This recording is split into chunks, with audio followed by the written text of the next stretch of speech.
In the hidden corners of North Korea, a darkness festers. This is a realm of unimaginable suffering. It is deliberately concealed from the world's gaze. The Democratic People's Republic of Korea denies its very existence. Yet, the stories persist, chilling and consistent. They speak of a horror that defies belief. This essay ventures into that heart of darkness. We speak of Horyong political prison camp. It is more infamously known as Camp 22. This name alone evokes a profound sense of dread. It is a symbol of absolute power. It represents the crushing of the human spirit. Within its unseen borders, a tragedy unfolds daily. Tens of thousands have vanished into its depths. Few have ever emerged to tell their tale. Their silence screams of unspeakable crimes. The air around Camp 22 feels heavy with secrets. These are secrets soaked in blood and tears. The landscape itself seems to mourn. It is a silent witness to decades of brutality. This is not a relic of a distant, barbaric past.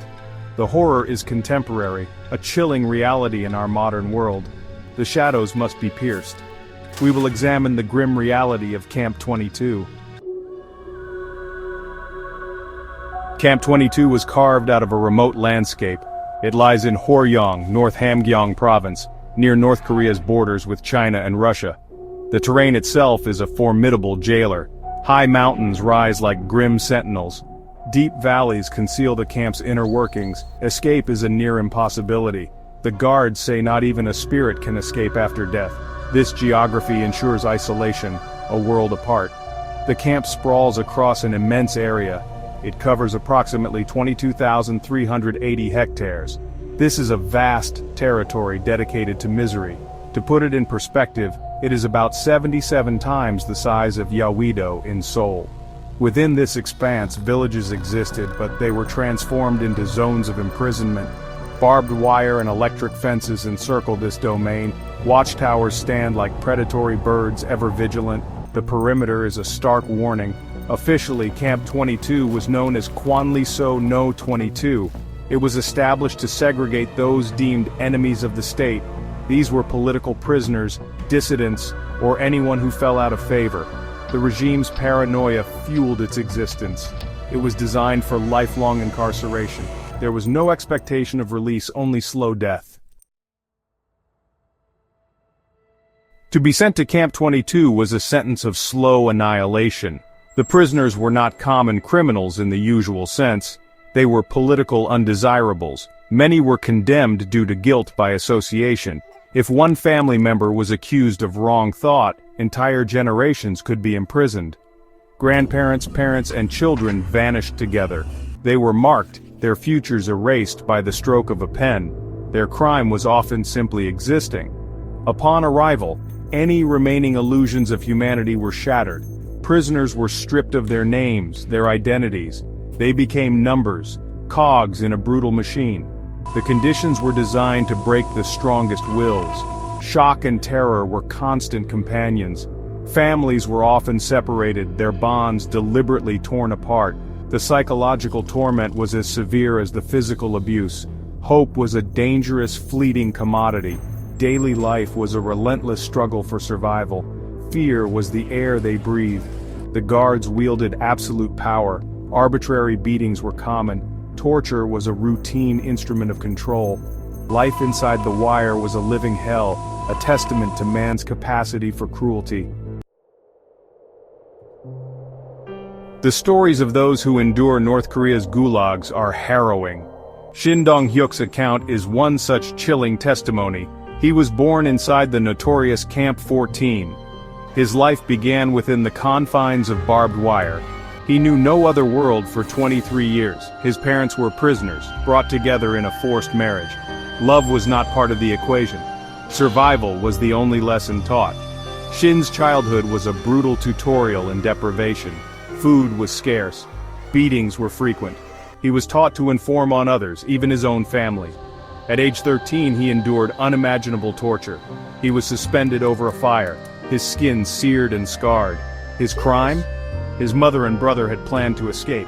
Shin reported them, as he was conditioned to do. He watched them being executed. This was the grim reality of his youth. The marks of the camp are etched onto his body. His finger was chopped off as punishment. This happened when he accidentally broke a sewing machine. Every day was a struggle against hunger and violence. He witnessed countless deaths from starvation, disease, and execution. Yet, a spark of defiance remained within him. The veil over Camp 22 has been lifted by those who once enforced its terror. Kwan Hyuk, a former chief, described overseeing systematic extermination. He recounted watching a family die in a gas chamber. Parents tried to revive their children, but the gas was too strong. Such horrors were part of his duties. His defection confirmed the worst fears about Camp 22. Starvation was a deliberate tool of control in Camp 22. It was a slow, agonizing method of extermination. Guards reportedly told prisoners, "Through hunger, you will repent."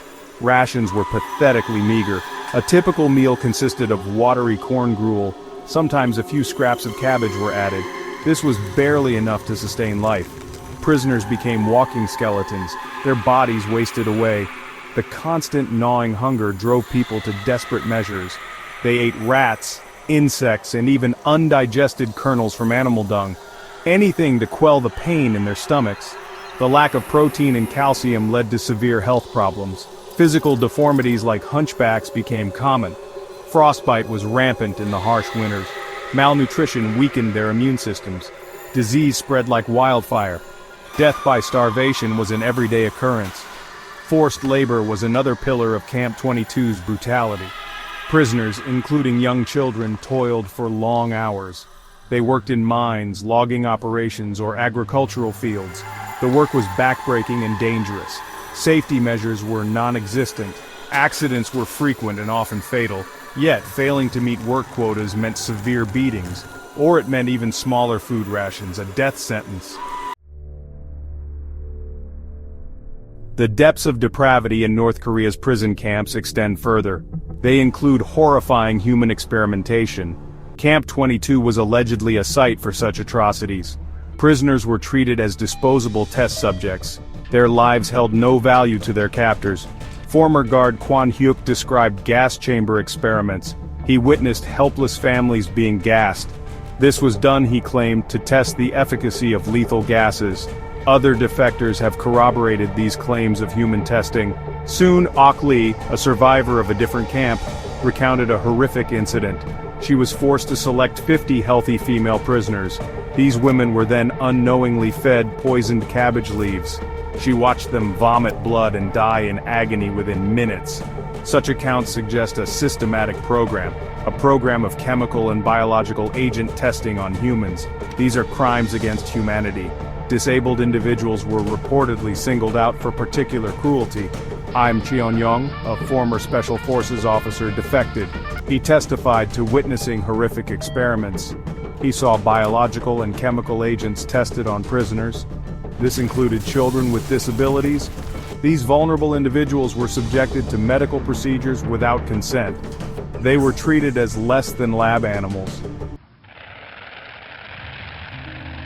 The North Korean regime vehemently denies the existence of these camps. They dismiss all allegations as a US-inspired smear campaign.